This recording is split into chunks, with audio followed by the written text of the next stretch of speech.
अंकिता भंडारी हत्याकांड मामले में कोर्ट ने तीनों दोषियों को आजीवन कारावास की सजा सुनाई है, लेकिन अंकिता के माता पिता इससे संतुष्ट नहीं हैं। वीआईपी गेस्ट का नाम उजागर करने की मांग उठाई जा रही है, तो वहीं कांग्रेस इस लड़ाई को आगे ले जाने की बात कह रही है। देखिए रिपोर्ट। अंकिता भंडारी के दोषियों को फांसी देने की मांग, वीआईपी का नाम उजागर करने की उठाई मांग। अंकिता के परिजनों को मिला कांग्रेस का साथ। अंकिता भंडारी हत्याकांड मामले में कोर्ट ने 3 दोषियों को आजीवन कारावास की सजा सुनाई। पुलकित आर्य, सौरभ भास्कर और अंकित गुप्ता जीवन भर जेल में रहेंगे, लेकिन बेटी अंकिता के हत्यारों को जो सजा मिली है उसे परिजन आधा अधूरा बता रहे हैं। अंकिता के पिता वीरेंद्र भंडारी का कहना है कि कोर्ट से फैसला आया उससे वो संतुष्ट नहीं है, दोषियों को फांसी की सजा मिलनी चाहिए। साथ ही उन्होंने कहा कि रिजॉर्ट से सबूत नष्ट किए गए, पूरे मामले में रसूखदार लोगों के शामिल होने के कारण वो ऊपरी अदालत में अपील करेंगे। कोर्ट का न्यायालय का जो अंतिम फैसला था और जिस तरह से इन्होंने उनके लिए आरोपियों को जो आजीवन कारावास की सज़ा सुनाई है, मैं इससे संतुष्ट नहीं हूँ, क्योंकि जिस तरीके से इन्होंने मेरी निर्दोष लड़की को मारा है, तो मैं तो शुरू से कहना चाहता हूँ, कह रहा था कि भाई मौत के बदले मौत, तो हम हमारे जीते जी इनको तो फांसी की सजा होनी चाहिए। हम हाई कोर्ट जाएंगे।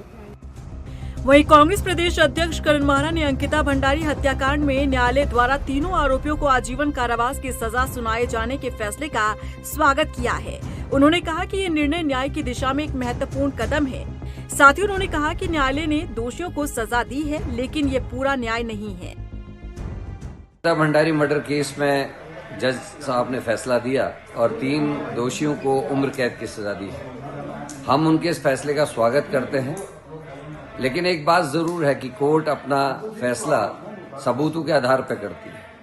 अभी ये न्याय अंकिता का पूरा नहीं हुआ है जब तक वीआईपी का नाम सामने नहीं आता और उन नेताओं को सजा नहीं होती जिन्होंने सबूत मिटाए, डोजर चलवाया, अंकिता का कमरा तोड़वाया, जिन्होंने अंकिता का बिस्तर तालाब में डाल दिया, स्विमिंग पूल में, उनके खिलाफ कब कार्रवाई होगी?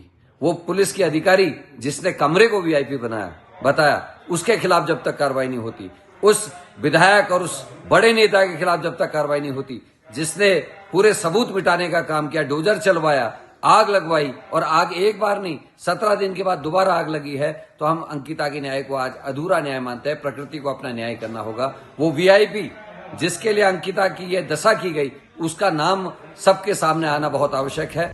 वहीं कैबिनेट मंत्री कोर्ट के फैसले का स्वागत कर रहे हैं। कैबिनेट मंत्री सुबोध उनियाल ने कहा कि ये तमाचा उन लोगों पर है जो अंकिता भंडारी मामले को लेकर सरकार पर आरोप लगा रहे थे। क्योंकि मामला न्यायालय में था और न्यायालय एक प्रोसीजर है, उसको फॉलो करते हुए हेयरिंग के बाद निर्णय लेता है, और ये तमाचा सीधे सीधे उन लोगों पे जो अंकिता भंडारी को लेकर के सरकार पर आरोप लगाया करते थे। जब सरकार बार बार कहती थी मामला न्यायालय में है, सरकार ने जो काम करना था वो कर दिया था। उसके बाद उसको डेड बॉडी रिकवर कर दी थी, अपराधी एक्यूज को पकड़ लिया गया था, यही सरकार का काम था, बाकी काम कानून को करना था। आज कानून ने निर्णय लिया, निश्चित रूप से ये निर्णय स्वागत योग्य भी है, और दूसरी तरफ उन लोगों पर, उन पार्टियों पर करारा तमाचा है जिन्होंने सरकार को अंकिता हत्याकांड के नाम पे घेरने की कोशिश की। अंकिता भंडारी हत्याकांड मामले में पूरे 2 साल 8 महीने के बाद कोर्ट ने फैसला सुनाया है। दोषियों को उम्र कैद की सजा सुनाई गई है, लेकिन अंकिता के माता पिता न्यायालय से आरोपियों के लिए फांसी की सजा की मांग कर रहे हैं और उच्च न्यायालय में जाने की बात कह रहे हैं। वहीं कांग्रेस भी अंकिता की लड़ाई को आगे तक ले जाने की बात कर रही है। रफ्तार मीडिया के लिए देहरादून से सुशांत सिंह की रिपोर्ट।